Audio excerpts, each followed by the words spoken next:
হচ্ছে আমরা দেখতে পাচ্ছি। এবং অন্যদিকে আপনারা জেনে থাকবেন যে জামায়াতে আমির শফিকুর রহমানের যে টুইটারে একটি পোস্ট করা হয়েছে, সেই পোস্টে নারীদেরকে কটূক্তি করে লেখা হয়েছে যারা নারীরা চাকরিজীবী নারীদেরকে পতিতার সাথে সমতুল্য করা হয়েছে।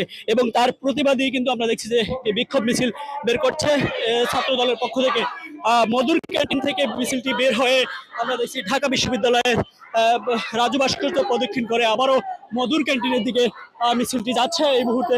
এবং দেখতে পাচ্ছেন যে ঢাকা বিশ্ববিদ্যালয়ের শিক্ষার্থীরা সহ ছাত্র দলের নেতৃবৃন্দরা সহ কেন্দ্রীয় ছাত্র দলের সভাপতি সম্পাদক রয়েছে কেন্দ্রীয় ছাত্র দলের যেই নারী নেত্রীরা তারাও কিন্তু রয়েছে আমরা দেখতে পাচ্ছি।